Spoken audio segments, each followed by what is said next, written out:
Thank you. Well, we're live, and we had some very unusual technical difficulties. So right now, I can hear Derek.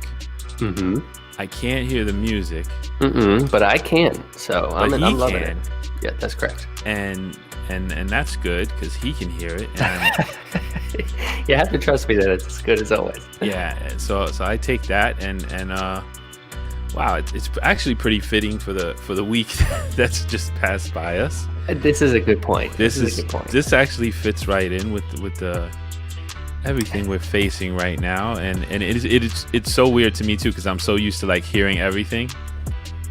I know you're Sir Mix-a-Lot over there, man. Yeah, you don't like your tools. Oh, man, it's weird. Well, Mike, you know what? One of the great things, and it's been a great joy in my life to sort of join in this spiritual journey with you, Mike. And of course, you're so much more accomplished than I am and everything, and have so much more going for you in life. Hey, cut it out. Did you start out with the whip today? Was that point A? Mike, we're 5 minutes late. The whip's been out for 5 minutes, bud. I mean, damn, you can't do that. You can't do that. You gotta wait a little bit. You gotta, you know. Let me just quickly say. Wednesday, if you didn't happen to catch it, to any of our viewers, listeners, was our first late night show. We had on a wonderful individual by the name of Townsend James, townsendjames.com. He has literally pictures that are incredible. I mean, but people take photography, and I know wonderful photographers. I saw Townsend's pictures, and I was floored. Like, oh my God, it's unbelievable. During that episode, now, of course, because I'm not the smartest guy around, I forgot my laptop at work. Tried to use my girlfriend's laptop. That's brand new, so it doesn't have the USB. It only has the USB-C, so I had to use my phone. There's sort of glitchy thing on StreamYard where like the audio cuts in and out. So if you happen to tune into that episode, I was having tremendous audio issues from soup to nuts. And I apologize to Mike. I apologize to Townsend. I did my best to play it off like it wasn't happening. And maybe you didn't notice. And if so, I apologize for bringing it up. But nonetheless, I had my audio issues on Wednesday. And Mike, now that we have commingled in the spiritual journey, I can't help but feel that I'm bringing you down with me. Yeah, man. I completely, I totally blame you for this. Good. I just want you to know. Well, that's what I wanted you to say, man. So, yeah, man, get that whip out. Where did I put that? Let me borrow that whip. Back here somewhere. Let me borrow that. Yeah, man, it's funny. But you know, like you got to roll with the punches, and that's certainly a spiritual discipline that we've spoken of in maybe not in that exact phrase, roll with the punches. But it is what it is. You know, rolling with the punches is still actually it is quite. I would say it's timely, right? Rolling with the punches. Well, yeah. There's certainly all sorts of punches being thrown throughout the United States of America right now. That's for damn sure. Some are physical. Some are. Most of them are in the comment section. Oh yes, yeah, lots of punches there. We're a country that loves to take to the comments. Yeah. So fill out a survey, something like that. By the way, good morning to what's up, John? Anyone tuned in. And good morning, Anna. And yeah. Speaking of comments. But these are much nicer comments. Listen, if you want to break, you've come to the right place. If you want to break from the end of the world, which many do, if you want to break from, you know, being told the book of Revelation is unfolding before you, you've come to the right place. We're reading different books over here on Kentucky. Yeah. Even listen, even though we're having audio difficulties, we're still going, and I think that's the lesson. Even though the country's having difficulties, even though I'm not hearing everything the same way I do today, that's why I got one ear off over here, and still, I'm doing the show. We're here, folks. We're still here. We're still going. And you know what? Let me just say briefly that as much as the television is trying to tell you to freak out about everything in every moment, you have your life. And that's all you can control anyway. Yeah, control the controllable. Don't let those people tell you to freak out. If you're going to freak out, do it on your terms, okay? Yeah, that's a good one. If you're going to freak out on your terms. At least let it be personal. Don't let Yeah. some third party come in and say, "Hey, did you hear about this stuff?" You should be Yeah. freaking out about it. Freak out from your own crap. Yeah, exactly, yeah, and many do, and that's okay. That's part of Yeah. life, as we discussed. But don't let that happen, Mike. I just want to briefly. Would you show the audience, if you're only listening, you're really missing out this week, because what's on that shirt you got there? Oh yeah. This is a gift from Erica for Christmas. It's not hoarding if it's books, it says. Yes. And look, Yes. ain't that the truth, okay? How many times have you seen on TLC where you got some 80-year-old lady and she's got a house full of newspapers and, like, fast food garbage and things ordered from QVC? That might be hoarding. But how many times have you seen a professor who's 80 years old and she's got like giant libraries full of That's old right. books and pamphlets and things he's written? Do you walk in and say she's hoarding? And you say, wow, she's really well read. Good for her. She's probably really smart. That's right. It's a good disguise, People come over, they see the bookcase. Oh wait, hold on. Oh, And yeah, it says that's a caveat. it's still hoarding if you're not reading them. Now Well, that's fair. Yeah. but to your credit, Mike, you're reading them. I'm trying. It's I went, I got this shirt because Erica kept noticing Well, she also bought you books. bookcases, right? Yeah, she bought me a bookcase because books ended up all over the house, Of course, as they all do. over the dining room, everywhere. And then so that was very nice. Mhm. And then she noticed I'm constantly getting books delivered now, more than I could ever read probably. Well, But I don't, challenge. in my defense, if I can't read the whole book, I do go through it and I look for things. And the type of books I read aren't novels really. They're like, stuff about what we talk about. Mhm. So I can get a lot out of just reading 20, 30 pages in a day in one of them.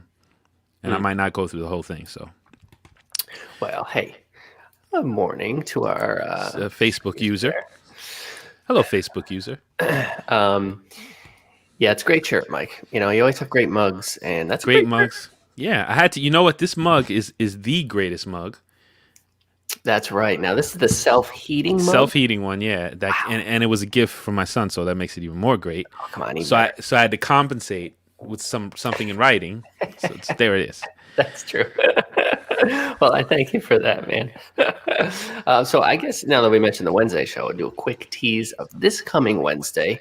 Who's going to be on the content show this weekend? Oh, it's kind of crazy. It's hard to believe. But we've got Buck Wild, a legendary hip hop producer. Basically, you could say a colleague of mine. That's correct. Professionally speaking. Mhm. And we used to bump into each other all the time, and he's a gigantic inspiration for me because he's been in it longer than I have, and he inspired me before I really even made a name for myself. I used to study his production, and he has an album he recently released, and it's called "Hip Hop Is My Religion." So I thought that was intriguing, and normally, this isn't necessarily we don't talk about music generally speaking, unless we're talking about harmony, and we kind of mix it into It's in the terminology. yeah, it's in the terminology. And there's other things too that music certainly connects with what we talk about.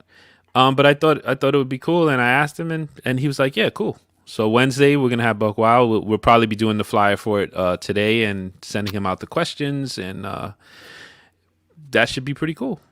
I'm excited about it. I think it's going to be fantastic. I think the Wednesday show is going to be a great old time. And just for us, it's like a great way to incorporate other other people's point of view in the content gumbo Yeah. that we are creating. Yeah, So, and as I had mentioned before, like sometimes you listen to a podcast or watch a television show to hear from experts. Well, we're not experts, okay?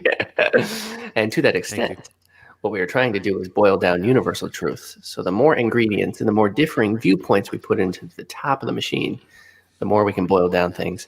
And people have a lot of opinions on this type of stuff, Mike, because it's something that's, discussing how to be. I'm starting to think all people have is opinions, including us. I mean, it's overwhelming these days. Well, I think there's That- some There's a lot of validity stuff. to it, yeah. There's a lot of stuff in that sausage. Oh yeah, definitely. Yeah. The multiplicity of ingredients. The ingredient list. Oh my gosh. I can't speak this morning I know. because I I'm can't having hear a tough myself. time, But the the ingredient list of the sausage right now, that you speak of, the meta whatever, metamorphic, whatever, Uh-huh. metaphysical, whatever craziness. Mhm. Uh, man, it's the ingredient list is as long as my street. It's quite a list, yeah. It's not a grocery run I would like to have to go on. I will say that much. Good morning, Morning, Rick. Rue. All right, so let's get into some meat and potatoes here, Mike. Meat and potatoes. What I would like to discuss this week, and where we kind of left off last Sunday, is a discussion about the F word, folks. That's right. The dirtiest word in We the can't say English that. We can't say that word. It's 8 a.m.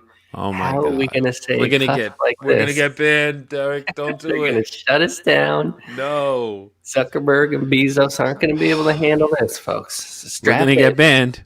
We're It's a gonna go big ahead, just do it. bad What F the hell? word. We'll go over to the other social media out there. That's right. We'll go to Parlor. We'll go There straight it is. I couldn't remember the name. Thank you. to folks, we're talking about faith. Okay. Oh man. What is it? Oh. What isn't? Fallibility. That must be Ivan. It doesn't say who it is. But that I'm guessing it's Ivan. If it's not, forgive me, whoever you are, because we can't see your name. Yeah, I don't know why they don't show us that. It's so strange, but it's faith, folks. What is it? What isn't? How good is it? How bad is it? I have Look to at put my you glasses. reading glasses. Yeah, because I have I've something never to known read. you to wear glasses ever, man. I do. You've been playing this joke on me for 5 years. I do, but it's only when I'm going to read sometimes. Well, do you have a passage regarding what faith is, Mike? I know Well- that I do, actually. So we can swap back and forth. We can discuss maybe what it is generally. Yeah, top. jump in. Jump Okay. in. Well, as I had mentioned last week, I think that faith is really one of these terms, let's say in modern America, that has a kind of negative connotation to it. And faith is almost one of the things that's the exact opposite of science, or commonly regarded as that. So it's, as you said very eloquently last week, faith deals with the realm of things unseen. And because science is the practice with which we're trying to get predictable results every single time, if that is its MO, if that's science's MO, it means that it cannot deal with anything in the faith-based realm. And so as we get more and more obsessed with science as a culture, we're less and less in the faith realm. We give less and less credence to faith, which I personally believe compounds a lot of difficult feelings, a lot of depression, and a lot of loneliness, quite frankly, and a lot of, let's say, like purposelessness. And I think we all kind of feel intuitively our purpose is not to just work a job, because that shit sucks. Excuse me. Sometimes it does. That there has to be something more. I think that's something we could have the most rigorous atheist on the show, and I hope that we will, and soon we will. I think most folks would agree with, we're here, yes, but there might be something more. There might be a bigger picture here that requires at least a small Science.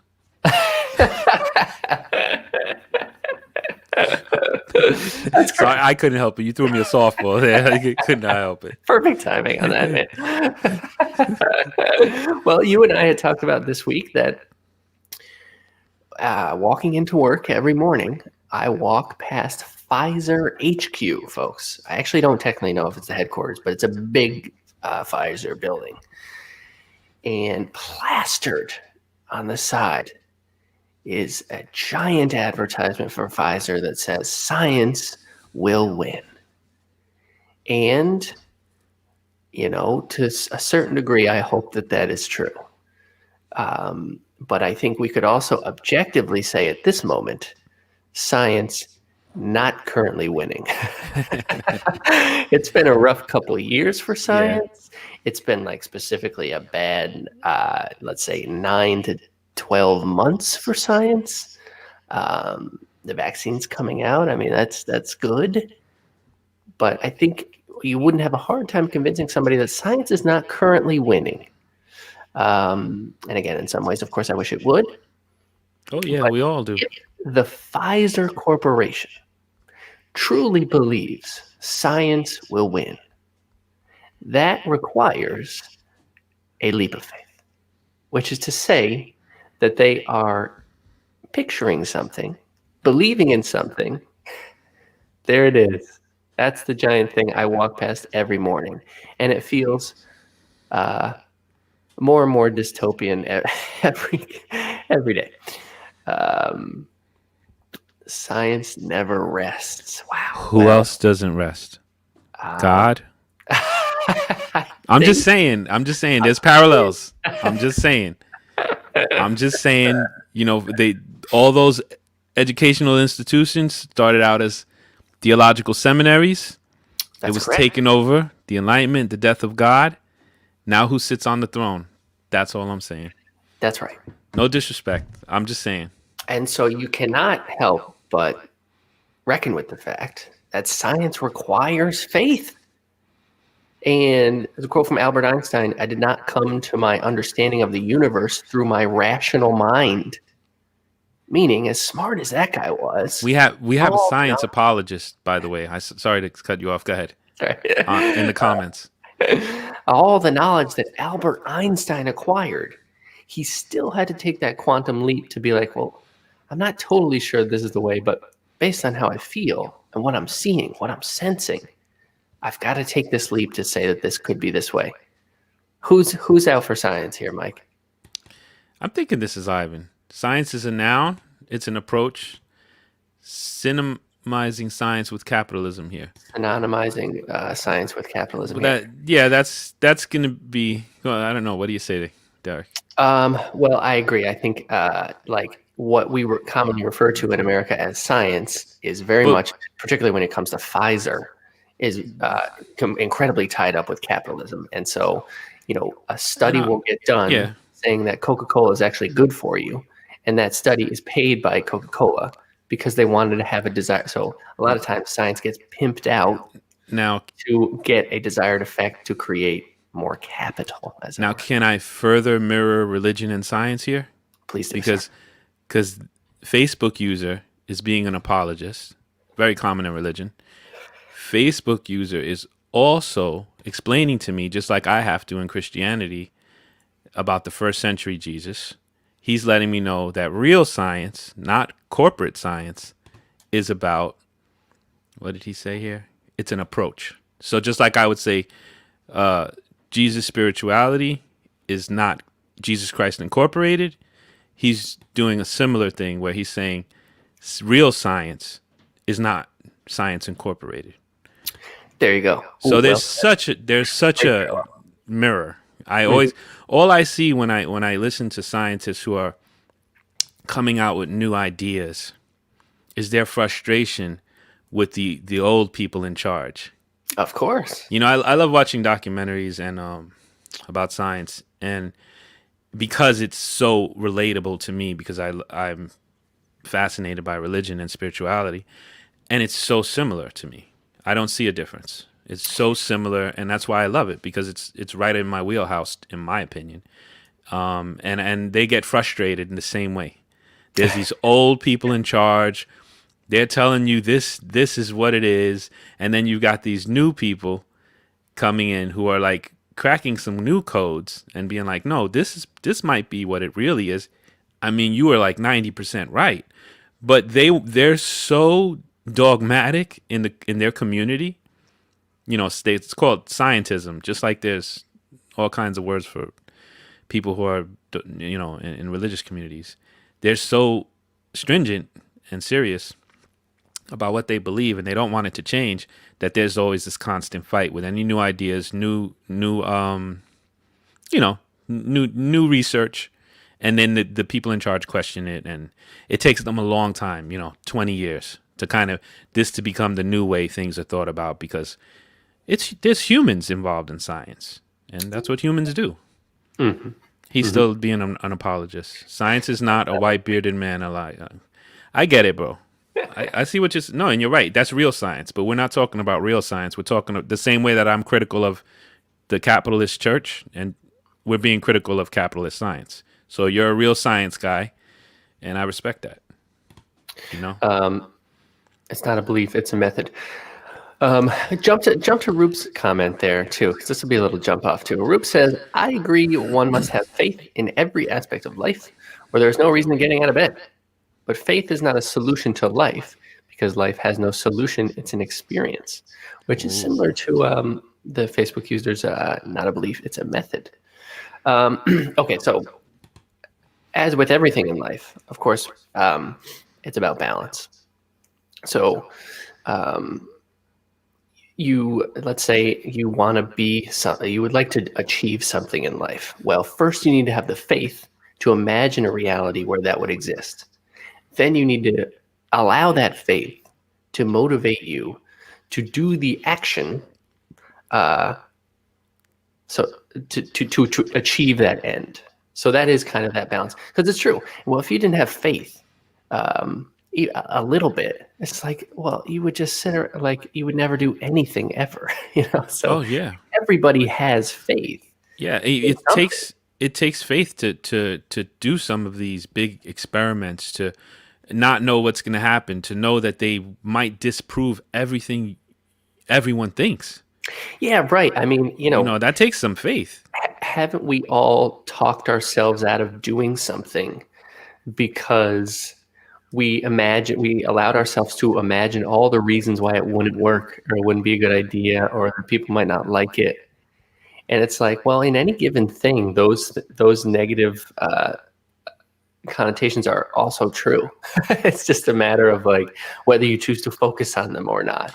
Yeah, so like a good and a bad, right? Yeah, General, right. The two wolves there. Yeah. the two wolves, sort of. So yeah, in some sense, faith is focusing on that positive wolf. Let me jump to this real quick, Mike. This is a Yep. quote from a book called "Return to Love" by Marianne Williamson, who is Yes, a I've been dear hearing friend of about the this show. book. I absolutely adore this woman. She is, if you don't remember Marianne, she ran for president on the Democratic ticket. She was involved in the debates when there was lots of folks there. They stuck her on the end because everybody thought she was crazy. Turns out she was so much smarter than every single other person who possibly said anything in any debate in the history of America. Uh, highly recommend going to watch those highlights on YouTube. I just want to pause you 1 second. I'm very sorry. Go ahead. God doesn't rest either. Comment here, which is also a mirror of science doesn't rest. True. Okay, Good point. back. So, and Marianne also, so she wrote this book, Return to Love, which is sort of her interpretation of a book called A Course in Miracles, which I think came out in kind of the mid 70s. And it has like Christian terminology, but it's a very functional kind of for a modern context.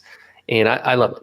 But so I'm going to just read Marianne's sort of interpretation of what faith is. Because I think somewhere along the way, we lost exactly like what it is. Or And it's good to redefine things too. And I'm glad you're doing that, because we've got this negative view of faith yes. that's been popularized. Yeah, right. And I think that's the problem. It's sort of it's stereotypically for stupid people who don't know how to think. And that's really what's happening in again, modern American context where everything's so paralyzed. If you are a person of faith, it inherently means that you are against science, which Right, that's another thing too. is like, no, actually, if you are a universalist, let's say, you need to believe in the harmony of science and faith. Like we were just saying, even a good scientist is like, let me think of it something that doesn't exist. Then I'm going to try and do all the things to prove that it does exist. That requires faith and science, a reason, action. In any event, here's Marianne. To trust in the force that moves the universe is faith. Faith isn't blind, it's visionary. Faith is believing that the universe is on our side and that the universe knows what it's doing. Faith is a psychological awareness of an unfolding force for good, constantly at work in all dimensions. Our attempts to direct this force only interferes with it. Our willingness to relax into it allows it to work on our behalf. Without faith, we're frantically trying to control what is not in our business to control and fix what is not in our power to fix. What we're trying to control is much better off without us. And what we're trying to fix can't be fixed by us anyway. Without faith, we're wasting time. Oh man, can you? I do this to you a lot, and I'm sorry. That's all right, man. That was really good. Right? Can you read that one more time, please? Absolutely. A trust in the force that moves the universe is faith. Faith isn't blind, it's visionary. Faith is believing that the universe is on our side and that the universe knows what it's doing. Faith is a psychological awareness of an unfolding force for good constantly at work in all dimensions. Our attempts to direct this force only interferes with it.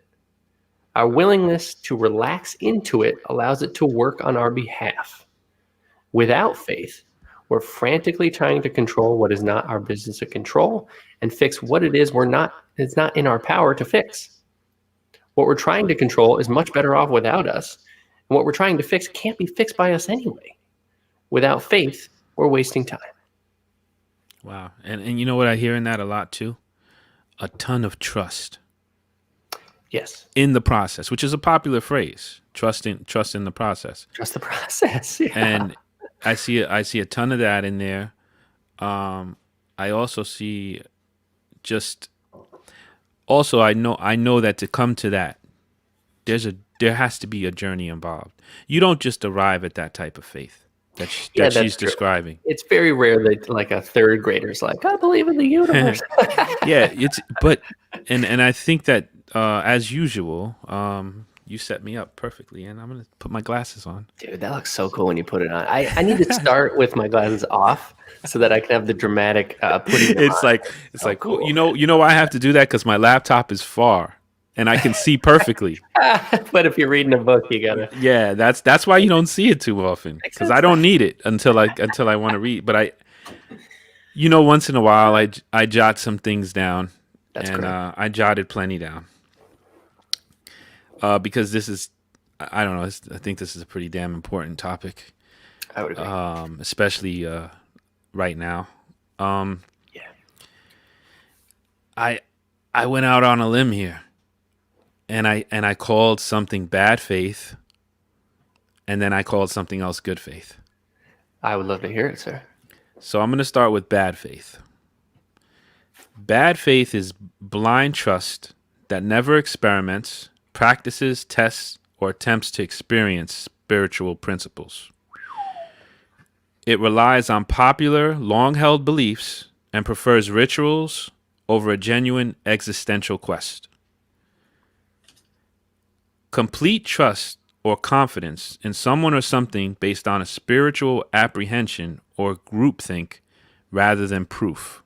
That's bad faith. Complete trust or confidence in someone or something based on spiritual apprehension or groupthink rather than proof. And we'll talk more about proof because I know that people feel like there can't be proof in faith. And also more on bad faith. An unquestioning, dogmatic, legalistic acceptance of someone else's experience without ever attempting to live it. It is not personal or inquisitive. It is institutional and stringent. It is dishonest and outward. That is bad faith. I would agree. Now, which is interesting because this is important that, we're discussing what faith is, and I think we've kind of established that. But there is good faith and bad faith. It's not like having faith is which I've learned throughout our process. People have had faith in terrible, awful, destructive things. Myself included. As have I. Put me at number one. I'm 1A right there with you. Yeah. Sorry, go ahead there, Mike. So jumping in, now we're going to talk about what I think is good faith. Real experiential knowledge based on evidence gathered by practicing, experimenting, learning, testing, and exploring the unknown, and making the unknown a daily pursuit, a pursuit of experiential knowledge, a skeptical experiential exploration of the unseen world that is tangible within us all. This good faith is the result of an experiment with yourself and the outside world. This faith is not dismissive of the supernatural, but it uses discernment, practice, and community as its compass. It is internal and honest. And that is my definition of good faith. And now I want to just... Well, let me say this briefly, Mike, that your description of good faith, which I would wholeheartedly agree with, is not dissimilar, as far as I understand it, from a sort of scientific approach, which is that I think sometimes what perpetuates the idea that faith is the opposite of science is your interpretation of bad faith, which is, I think, what is commonly now held. That's what faith is saying, no, I'm not. If you have other stuff, I don't want to hear it because I have faith in my stuff. Yeah. And I don't want, no. But your description of good faith is, in fact, it's necessary to challenge Yes. what it is you imagine, to come to a greater understanding of the universe, of God, and ultimately of yourself. So I think that's very interesting. But, And I would dare say it mirrors good science, which is what our apologist in the comments section is talking about. And I really believe they mirror each other. And I think it's silly to, just my opinion. It's fine if anyone wants to be hardcore on either side of it. That's their choice. But I think I'll just jump into this comment. Should skepticism be frowned upon, or does interrogation lead us to what's less wrong? Otherwise, should we believe in Santa the Tooth Fairy?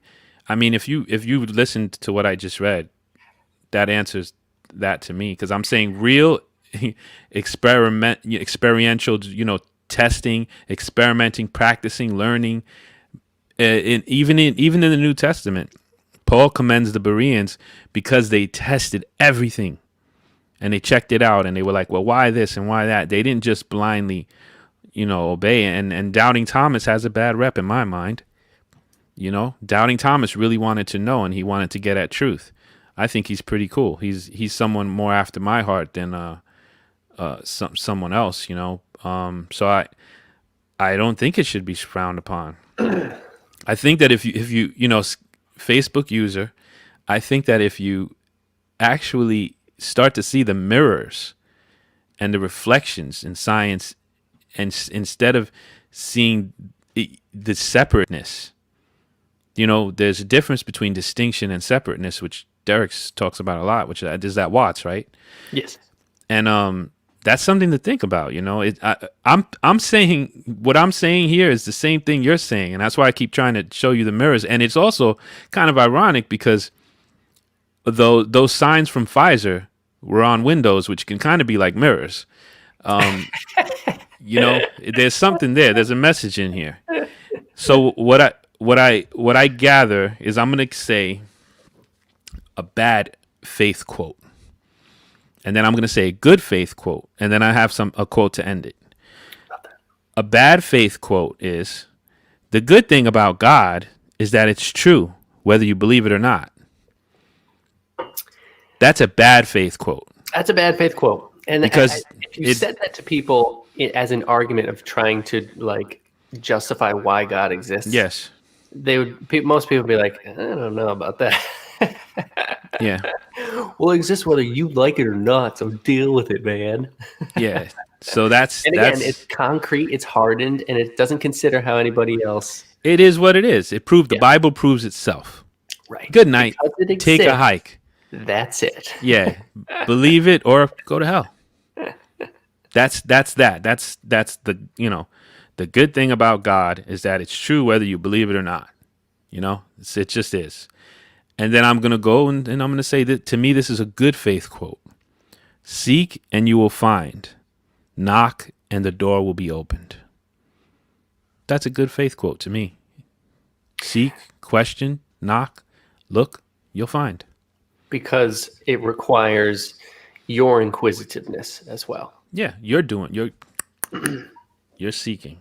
You'll Yeah. find. It's and that's the thing. And I'd like to cap the whole thing off with this here quote, which I stole from the comment section somewhere. When I was reading some comments this morning.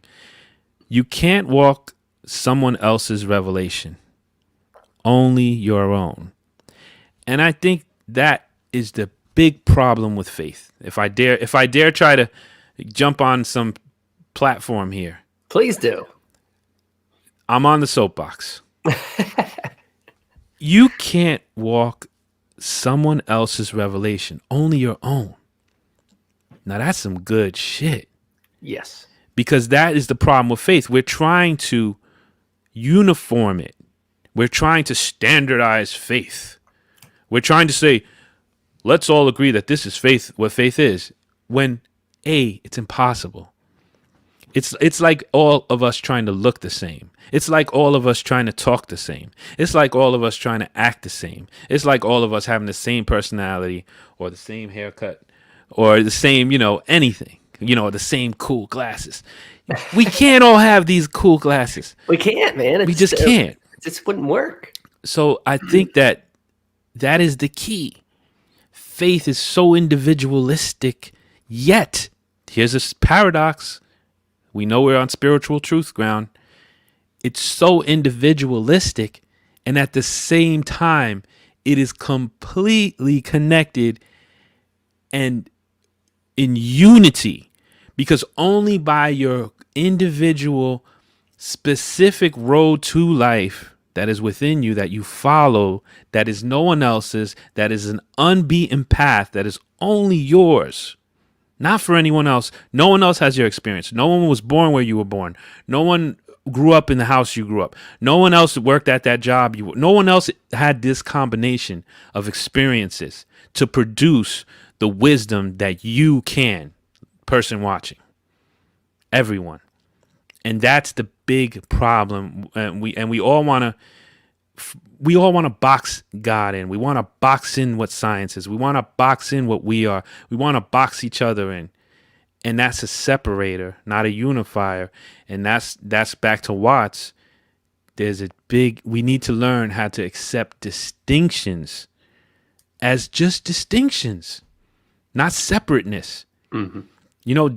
Derek brings a plethora of wisdom to my life, but that's because of his specific journey. He says things sometimes to me, and I'm like, "Oh shit, that's pretty cool." Ivan, our science apologist, he says stuff to me that blows my mind sometimes, and it's science based. And I'm like, damn, it informs my journey, but that's only because he had his specific journey. So us wanting to uniform everything and come up with a definition that we can put in Webster's.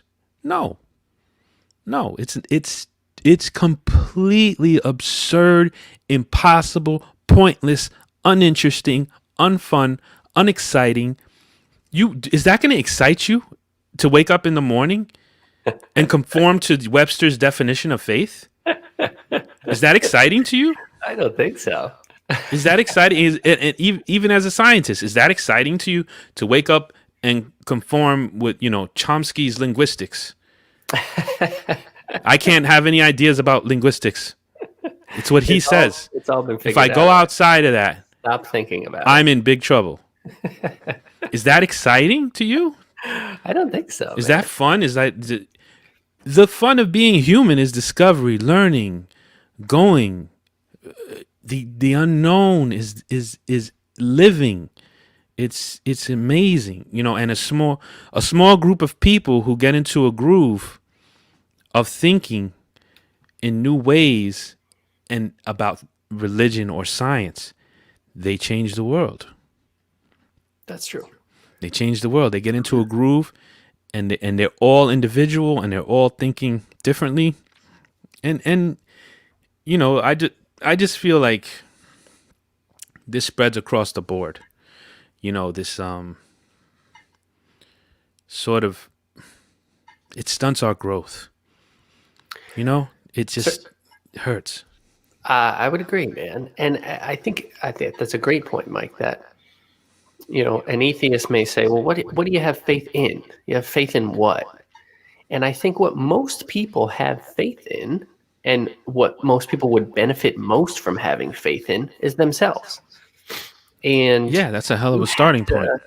to, even if a lot of people like outside of any kind of spiritual or religious context, people generally have goals that they wish to achieve. And they at least think at times, I could do that. No, I can do the thing. I can do the blah, blah, blah, and I'll work out and I'll get to the blah, blah, blah. Where that gets spiritual, I think, is everyone's like that. So believing in yourself is believing in a world that you would like to see and following through on that. So I don't know. I think it's an interesting point. There's a bunch of comments here, Mike. I tell you what, I want to jump back to Roop's first comment here. To quote Simone Weil, human existence is so fragile a thing and exposed to such dangers that I cannot love without trembling. Faith is love, and the experience of faith can make one tremble not with fear, but with joy. Now, I think that's a tremendous advertisement for faith. And really, yeah, it's true. If you take it to that individualistic level, if you have faith in yourself, it means you love yourself more, because it means that you believe you can do something that you currently are not doing. Yeah, and just to confirm, revelation through conversation, and I truly believe, there is some kind of awakening that exists right now, and maybe there's always some kind of awakening, and I'm just for the first time awake to notice it. So I'm not even going to say that this is like something special. It probably happens all the time, and this is the first time I'm actually paying any attention to it. But just to say that what he said about love, that's what I want to close with. So just to say we're on the same stream here. Well, can I go back to Marianne Williamson real quick, Yeah. Mike, or were you going to read something? No, I'm not. I just was kind of saying that's the direction Roop went with that quote is right in the ball game, and it's just, I love to point that out because that's evidence. Mm-hmm. That's proof. We're all separate. We're all living different lives. We're all in different places, geographically, spiritually, mentally, different situations. But as we're speaking, there's these connections. They're happening. And there's a stream of consciousness. And there's a wave. And Roop jumped right on it. And that's what I'm saying. Mm-hmm. Now, is that not proof? Could be. I kind of think it is. I don't know. Let me jump back to Marianne. And again, this is her trying to detail how faith is it's a pretty tangible thing. There are objective, discernible laws of the physical phenomena. Take gravity, for instance, or the law of thermodynamics. You don't exactly have to have faith in the law of gravity as much as you just know that it is. There are objective, discernible laws of the non-physical phenomena as well. These two sets of laws, those which rule both the external and internal worlds, are parallel. Externally, the universe supports our physical survival. So photosynthesis in plants and plankton in the ocean produce oxygen that we need in order to breathe. It's important to respect the laws that rule the physical universe because violation of these laws threatens our survival. When we pollute the oceans or destroy life, we're destroying our support system and so are destroying our lives. Physical world, science, those are laws, man. You don't believe them or not, but that's the way it is. Internally, the universe supports our survival as well, emotionally and psychologically. The internal equivalent to oxygen, what we need in order to survive, is love. Human relationships exist to produce love. When we pollute our relationships with unloving thoughts or destroy or abort them with unloving attitudes, we are threatening our emotional survival. Hello. Hello. We all started at faith and we're all ending up at love. Big accident? I don't think so. Just a bunch of people colliding aimlessly and foolishness. Just a bunch of hooey, a bunch of silliness. I wouldn't say so.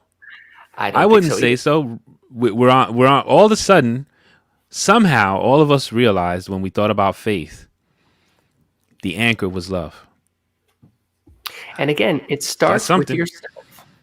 One of the biggest problems in modern American culture is that people have all these reasons not to love themselves. And the fact of the matter is, you can't bring positivity into the world. You can't make this world a better place if you yourself have a negative self concept. So, people that go to protests and things, and they're furious and they're angry. And, in a great many cases, I understand that anger. But the fact is, it goes back to Gandhi that you can't make the world a better place by being pissed off at it. What we have to do is not bring anger and change into the world, but we have to remember the love that exists. And while there are certain folks you may not like or something like that, people who piss you off, the fact of the matter is, when a meteor is coming at the earth, you turn to your neighbor and say, "Hey, are you okay?" That's the love. That's the fundamental love. And when we live in a world that tells us that's not a thing, it's not important, you have to cut throats and get yours, it requires faith to focus on that love. Amen. And I would like to just jump in on what you were saying about, because I'm big on this, on you become what you hate. And a lot of people hear that and they're like, oh, well, I hate money. Oh, I'm going to be rich. No, That's actually a that's, good tip. that's not what I'm saying, because that's not what I mean. And I think a great example, and I think it fits in with our times right now, as a country, we hated terrorists. We hated extreme religious people in other countries. We thought it was terrible. We hated it for so long, for I don't know, decades now. And those were the bad guys. And we hated them so much. And I'm not going to elaborate more because it's obvious where I'm going. And I'm going to just read this. This is the Dublin yogi, George William Russell. He said, by intensity of hatred, nations create in themselves the characters they imagine in their enemies. Hence, it is that all passionate conflicts result in the interchange of characteristics. And I think that speaks to what you're saying. When you hate something so much, you think about it all the time, and you'll notice the people who hated that the most tend to have gone in that direction, who passionately hated it. Yeah. And it's just the way it is. What you think about, you will become. You can't help it. I mean, that's a pretty, that's a high level example. But let's take Dick Cheney and Donald Rumsfeld. They were the ones who told us we have to be so worried about terrorism every single moment of every day. Yes, they got everyone scared. Constantly need to be, if you see something, say something, be on the lookout. Don't trust brown people. They didn't say that, but that's the implication, obviously. And yet they themselves are bombing people in Afghanistan, Iraq, Kuwait, UAE, wherever they can kill people to create chaos, to, let's be honest, do terrorism in the Middle East. They did it. And millions of people died. Yeah. So that's a very high level example of, and I think about this sometimes too. Like, you ever think about anything that you ever meet somebody and they're making you upset about something, or they believe in a thing that makes you upset? Like, doesn't that say more about yourself than it does about that person? Yeah. And at the very least, you're not going to really be able to change that person, but you can change your own mind. And doesn't it say something that it made you so sticky? It made you so upset Yes. that person believed that thing. I believe that strongly. I think that's very wise, because I've learned that is like an alarm. That's what I call that for myself. That's an alarm for me to check myself before I wreck myself. Because if whatever they're doing may be wrong or whatever, but if it set off such an emotion within me, then that lies in me too. Yes. Or it wouldn't have bothered me so much, because that means that's something I'm suppressing And I don't want to look at that. And when I saw it in them, it bothered me because that's the thing in me that I push away. And that's an alarm for me to dig in. And, Pemashadran, you lean into that sticky stuff, that messy stuff, and there's a lot there. And I'm just going to throw up this comment here because this is where I was going. Big accident, right?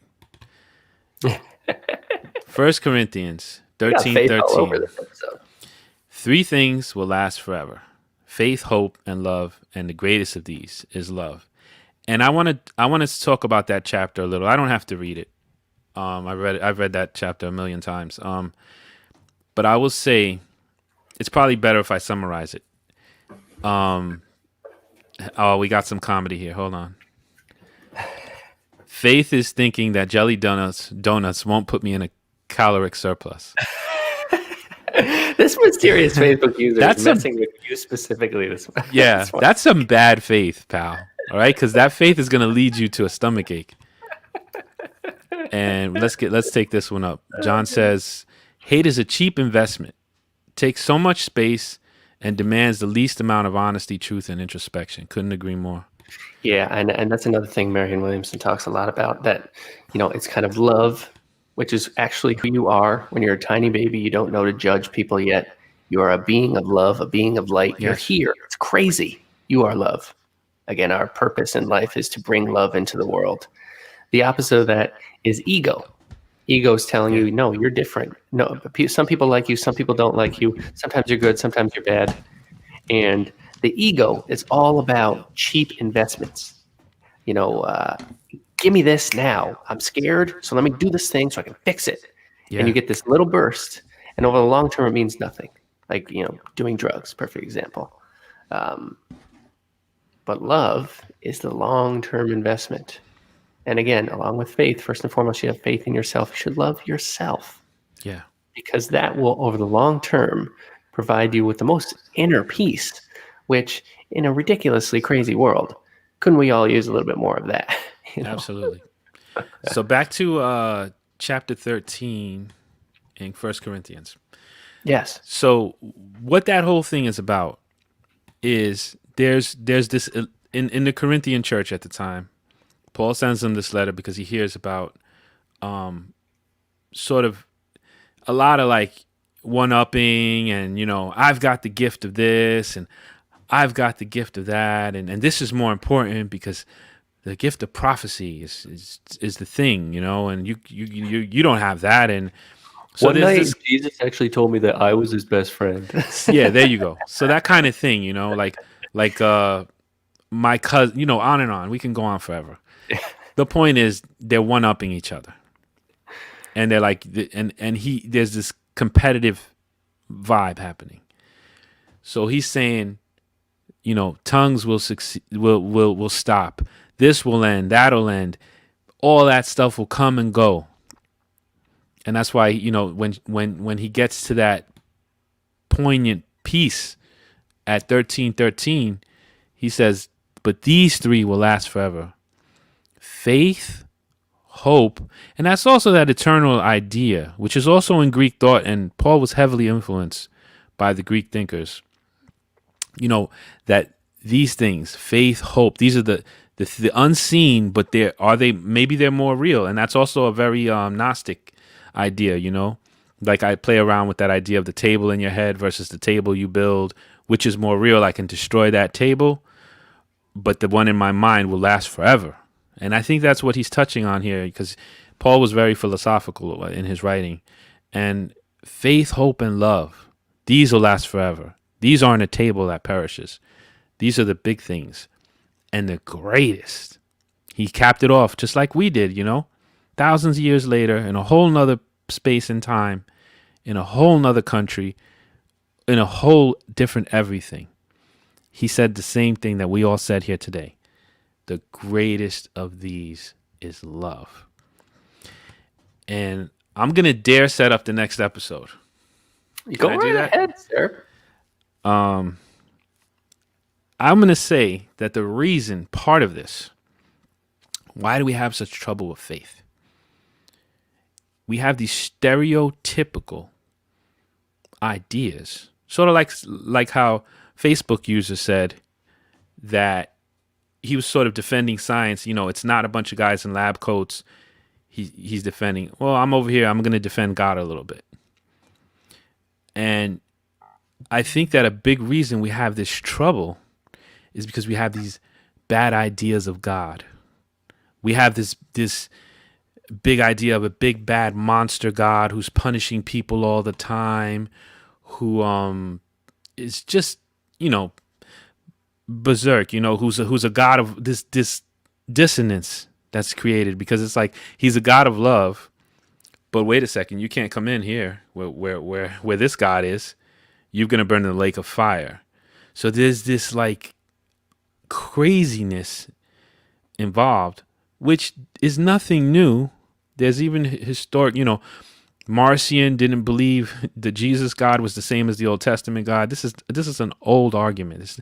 The Gnostics had a whole different take on it. They I don't want to bore people with that right now, but the point is, I think that we need to sort of deconstruct this God idea a little bit and start to put that away. The same way we had to talk about faith in a fresh way today, I would like to talk about, since we tackle light subjects all the time here, Derek, since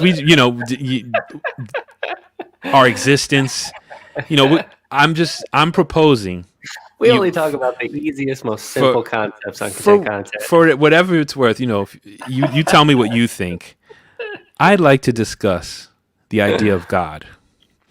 I'd like to talk about that, and I want to say, to reconstruct. Let's go from this monster God, because I'm big on a new kind of Christianity. Let's go from this monster God to a God that is love over everything. Yes. Because there's a group out there, there's a friend of mine, and it's God over money. So it's like, God over money, spiritual over making money. But I'm proposing something else.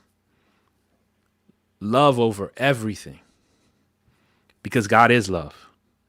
Yes. So love over even the concept of God that you have, the idea of God that you have, that came from even that mean Catholic person in your life, or your mother who was very religious, but she was a horrible person. Although that stuff that just didn't jive, that just because you saw, or for example, what the priests have done in the Catholic Church, or on and on and on and on. Whatever it is, you built this idea of this God. So I'm saying, for my journey personally, I had to do this. I had to deconstruct that God and reconstruct a God that is love over everything. And I think that's a fantastic. Well, first off, I agree with you, Mike. I think there's so much to discuss there. We might go over the course of several episodes, and I would imagine that faith will come back into the picture if we're talking about. I agree. It's very important to redefine what God is. If we're gonna, honestly, again, just try and work our way towards a more inner peace. There's a couple things I'd like to address right here. Right back to the Facebook user. Faith is knowing that when you go to Dykeman for a cut, they're cleaning their machines between clients. I mean, this person's just now they got good jokes. That's good. So, but what I would like to say about that is that I believe, I don't know exactly what that's referencing, and that probably makes me uncool, but I think I get it. That would be bad faith. We're not saying that faith, like Marianne Williams said, faith is not blind, faith is visionary. So if I want to have faith in the fact that I'm going to be 6'10" and be in the NBA, well, that's probably not a great thing to have faith in. And I think some of what we've discussed here today is that faith in yourself needs to have a component of reality into it. It needs to, in fact, be rooted in your material circumstance and in your perceived reality, and then be this little thing that sits on top of that. Just this element of yourself that is still yourself, but imagined a little bit differently. So That is a more of a good faith, which allows you to challenge it and be good faith the way that you described it, Mike. So hopefully we've kind of brought some clarity to that too. Let's jump to Johnny. And he says, isn't this how Christianity began to separate itself? An updated vision of what God is. Now, as far as I understand it, I do believe that that is kind of true. And again, one of the things we're trying to do with this show, and what I think, going back to the individuality of the spiritual path, the individuality of having faith in oneself, which is the same as having faith in the universe. Saying, well, I can be what I want to be. I can do what I would like to do. I can bring compassion into the world. That's having faith in everything externally as much as it is internally. And so, I think Christianity did have a different definition of how to tap into universal truth and their terminology and their stories and what they experienced and how they talked about it, which in some ways is what we're still trying to do, what everyone's still trying to do today. I think that all the religions, be they astrology or self-help books or ancient Islam or ancient Judaism, whatever, they're all sets of terms trying to tap into that universal truth of, I think, ultimately just trying to live lighter and have an internal peace. And I'd just like to jump in just on a technical, historical, quick thingy on that, is that with the way Christianity began, it actually was more like what we're talking about. I believe that. Talk about, and it was a love over everything. It wasn't this monster God, but what happened was it got so it's interesting you say that. Isn't that what Christianity is? Christianity at that time was the misfits, the people who didn't fit into society. Women were very high up in Christianity. The earliest document we have of Christianity is of a Roman just being like, what the heck is going on here? The women are running things over there. That's, these people are all over the place. Something's wrong with these guys. They let slaves, they treat them just like anybody else. So it was the misfits, which many times things are born out of those people, and they had a more loving, they shared things among each other. They had this other way, but the Christianity that we're tied into is Constantine's Christianity, which is 300 something years later, which is more of this monster God, Old Testament kind of a thing. Jesus was always speaking out in ways against those old laws, against an eye for an eye, against that kind of stuff. So that's why even Marcion started to say that Jesus' God wasn't even the same God. And and that's what the Gnostics represent, that kind of leg of, there's a lot of people believe they were tied with Marcion. I mean, I could go on with this crap forever, but I know that John is a heavy thinker, and I know that was a good question, and I didn't want to not give him that kind of like meat on the bone there. Oh yeah, that's right in your realm of expertise as well, Mike. So we have it all set up then, folks. Next week, we're going to discuss as we did with faith today. And I don't think we've not yet put a cork in the bottle of faith. This discussion will continue as we made some good points today, and we made some thin points also. And we had some conflicting points of view.